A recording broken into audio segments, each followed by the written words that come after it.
52 week ലോയിൽ നിന്നും higher സൈഡിലേക്ക് നീങ്ങുന്നതും trend റിവേഴ്സലിൻ്റെ confirm സൂചനകൾ നൽകുന്നതുമായ രണ്ട് സ്റ്റോക്കുകളെയാണ് നമ്മൾ ഇന്നത്തെ വീഡിയോ വഴി പരിചയപ്പെടുന്നത്.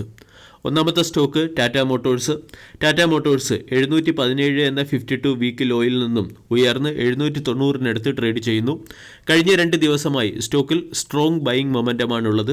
വെള്ളിയാഴ്ചയിലെ ട്രേഡിംഗ് സെഷനിൽ സ്റ്റോക്ക് 3% ഉയരുകയും ചെയ്തു. 2 ലക്ഷം കോടി രൂപയുടെ മാർക്കറ്റ് ക്യാപ്പുള്ള കമ്പനിയുടെ വാല്യൂഷൻ 6.91. ടാറ്റ മോട്ടോഴ്സ് കഴിഞ്ഞ 6 മാസമായി 20%-ലേറെ കറക്റ്റ് ആവുകയും ഓൾ ടൈം ഹൈയിൽ നിന്നും 30%-ലേറെ ഡിസ്കൗണ്ടിൽ ലഭ്യമാവുകയും ചെയ്തിരുന്നു. അവിടെ നിന്നുമാണ് സ്റ്റോക്കിൽ ഒരു ട്രെൻഡ് റിവേഴ്സൽ വന്നു തുടങ്ങിയിരിക്കുന്നത്. ടാറ്റ മോട്ടോഴ്സിൻ്റെ ഡിസംബർ മാസത്തെ സെയിൽസ് റിപ്പോർട്ട് വന്നതിന് ശേഷമാണ് സ്റ്റോക്ക് പെർഫോം ചെയ്തു തുടങ്ങിയത്. കഴിഞ്ഞ ക്വാർട്ടറുമായി താരതമ്യപ്പെടുത്തുമ്പോൾ സെയിൽസിൽ ഇംപ്രൂവ്മെൻ്റ് ഉണ്ട്. അതേസമയം ഇയർ ഓൺ ഇയറിൽ സെയിൽസ് നമ്മൾ താരതമ്യപ്പെടുത്തിയാൽ സെയിൽസ് ഏകദേശം ഫ്ലാറ്റാണ്. കഴിഞ്ഞ വർഷം 2023 ഡിസംബറിൽ 77,885 യൂണിറ്റിൻ്റെ സെയിൽസ് ആയിരുന്നു ടാറ്റ മോട്ടോഴ്സ് നടത്തിയത്. അത് 2024 ഡിസംബർ ആയപ്പോൾ 78,164 യൂണിറ്റായി മാറിയിട്ടുണ്ട്. അതേസമയം ഡൊമസ്റ്റിക് സെയിൽസിൽ 1% വർധനവുണ്ടായി 76,599 യൂണിറ്റിൻ്റെ സെയിൽസ് കമ്പനിക്ക് നടത്താൻ സാധിച്ചു. എക്സ്പോർട്ട് 9% ഇടിഞ്ഞ് 1,565 യൂണിറ്റായി കുറയുകയും ചെയ്തു. പാസഞ്ചർ വെഹിക്കിൾസിൻ്റെ സെയിൽസ് 1% വർദ്ധിച്ച് 44,289 യൂണിറ്റായി ഉയരുകയും ചെയ്തു. കൂടാതെ 2025 ടാറ്റ മോട്ടോഴ്സിനെ സംബന്ധിച്ചിടത്തോളം ഒരു ക്രൂഷ്യൽ ഇയറാണ്. കമ്പനിയുടെ പ്രപ്പോസ്ഡ് ഡീമർജറും ഈ വർഷം നടക്കാൻ സാധ്യതയുണ്ട്. കൊമേഴ്സ്യൽ വെഹിക്കിൾസിനെയും പാസഞ്ചർ വെഹിക്കിൾ ബിസിനസ്സിനെയും സ്പ്ലിറ്റ് ചെയ്തതിന് ശേഷമുള്ള ഡീമർജറും 2025 നടക്കാൻ സാധ്യതയുണ്ട്. അതുകൊണ്ട് കോർപ്പറേറ്റ് അനൗൺസ്മെൻറ്റ് പോയിന്റ് ഓഫ് വ്യൂവും സ്റ്റോക്കിനെ ഫോക്കസ് ചെയ്യാവുന്നതാണ്. പല ബ്രോക്കേജ് ഏജൻസികളും സ്റ്റോക്കിനെ ലോവർ ലെവലിൽ വാങ്ങാനും ഹയർ സൈഡിലേക്കുള്ള ടാർഗറ്റ് നൽകിയിട്ടുണ്ട്. DAM ക്യാപിറ്റൽ എന്ന ബ്രോക്കേജ് ഏജൻസി ടാറ്റ മോട്ടോഴ്സിന് ന്യൂട്രലിൽ നിന്നും ബൈ എന്ന റേറ്റിംഗ് നൽകുകയും 870 രൂപയുടെ ടാർഗറ്റ് നൽകുകയും ചെയ്തു. അതുപോലെ തന്നെ ഷെയർഖാൻ എന്ന ബ്രോക്കേജ് ഏജൻസിയും സ്റ്റോക്കിന് ബൈ എന്ന റേറ്റിംഗും 1099 രൂപയുടെ ടാർഗറ്റുമാണ് നൽകിയിരിക്കുന്നത്. 780 രൂപയ്ക്ക് അടുത്ത് ബൈ ചെയ്യാനാണ് ടാറ്റ മോട്ടോഴ്സിൽ ആവശ്യപ്പെട്ടിരിക്കുന്നത്. ടാറ്റ മോട്ടോഴ്സിന് CLSA ഉൾപ്പെടെയുള്ള പല ബ്രോക്കേജ് ഏജൻസികളും റെക്കമെൻഡേഷൻ നൽകുന്നുണ്ട്. CLSAയുടെ മോഡൽ പോർട്ട്ഫോളിയോയിൽ HDFC ബാങ്കിന് പകരം ടാറ്റ മോട്ടോഴ്സിനെ ഇൻക്ലൂഡ് ചെയ്യുകയും ചെയ്തിട്ടുണ്ട്. ടാറ്റ മോട്ടോഴ്സിനെ ഇൻക്ലൂഡ് ചെയ്യാനുള്ള പ്രധാന കാരണം ഓൾ ടൈം ഹൈയിൽ നിന്നും സ്റ്റോക്ക് കൺസിഡറബിൾ ഡിസ്കൗണ്ട് ലഭിക്കുന്നു. അതോടൊപ്പം തന്നെ ജഗ്വാർ ലാൻഡ് റോവറിൻ്റെ ബിസിനസ്സിലുണ്ടായിരിക്കുന്ന റിസ്കിനെ കമ്പനി ഏകദേശം കമ്പനിയുടെ പ്രൈസിൽ അല്ലെങ്കിൽ സ്റ്റോക്കിൻ്റെ പ്രൈസിൽ ഏകദേശം ഫാക്ടറിനാവുകയും ചെയ്തു.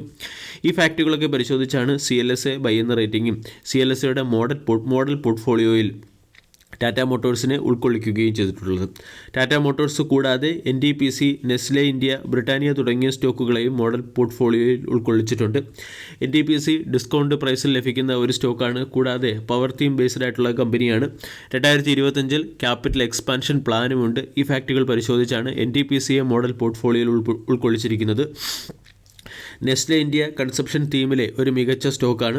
കൂടാതെ സ്റ്റോക്ക് അതിൻ്റെ സപ്പോർട്ട് പ്രൈസിലും ലോവസ്റ്റ് പ്രൈസിനും അടുത്ത് ലഭിക്കുകയും ചെയ്യുന്നു. ബ്രിട്ടാനിയ ഇൻഡസ്ട്രീസും FMCG സെക്ടറിൽ 52 വീക്ക് ലോയ്ക്ക് അടുത്ത് ട്രേഡ് ചെയ്യുന്ന ഒരു സ്റ്റോക്കാണ്. കൺസ്യൂമർ സെഗ്മെൻറ്റിലെ കമ്പനികൾക്ക് നേരിട്ടിരിക്കുന്ന ഈ താൽക്കാലിക തിരിച്ചടി വരും സമയങ്ങളിൽ ഇംപ്രൂവ് ആകുന്നതോടുകൂടി ഈ സ്റ്റോക്കുകളും പെർഫോം ചെയ്യാൻ സാധ്യതയുണ്ടെന്നാണ് CLSAയുടെ റിപ്പോർട്ടിൽ പറയുന്നത്. HDFC ബാങ്കിനെ CLSAയുടെ പോർട്ട്ഫോളിയോയിൽ നിന്നും പുറത്താക്കിയതിന് പിന്നിലെ പ്രധാന കാരണം സ്റ്റോക്ക് അഗ്രസീവ് നേച്ചറിൽ നിന്നും അല്ലെങ്കിൽ സ്റ്റോക്ക് ന്യൂട്രൽ നേച്ചറിൽ നിന്നും ഡിഫെൻസീവ് നേച്ചറിലേക്ക് മാറുന്നത് കൊണ്ടാണ്. ഇതിൻ്റെ പശ്ചാത്തലത്തിൽ ഓവർ വെയ്റ്റ് എന്ന റേറ്റിംഗ് നൽകിയാണ് HDFC ബാങ്കിനെ പോർട്ട്ഫോളിയോയിൽ നിന്നും ഒഴിവാക്കിയിരിക്കുന്നത്. ടാറ്റ മോട്ടോഴ്സിൻ്റെ ചാർട്ട് പാറ്റേൺ നോക്കിയാലും ട്രെൻഡ് റിവേഴ്സൽ കൃത്യമായി കാണാൻ സാധിക്കും. കഴിഞ്ഞ 2 ആഴ്ചയായി സ്റ്റോക്കിന് ലോവർ ലെവലിൽ നിന്നും മികച്ച സപ്പോർട്ട് ലഭിക്കുന്നുണ്ട്. കൂടാതെ ലോവർ ലെവലിൽ നിന്നും ബൈയിങ് വന്നിട്ടുണ്ട്. 800, 820 തുടങ്ങിയ റേഞ്ചുകൾ സ്റ്റോക്കിൻ്റെ ഇമ്മീഡിയറ്റ് റെസിസ്റ്റൻസ് ആയി പ്രവർത്തിക്കും. 820 മുകളിൽ സ്റ്റോക്ക് സസ്റ്റെയിൻ ചെയ്യുകയാണെങ്കിൽ വീണ്ടും 900, 1000 തുടങ്ങിയ ലെവലുകളിലേക്ക് സ്റ്റോക്ക് ഉയരാനുള്ള പോസിബിലിറ്റി കൂടുതലാണ്.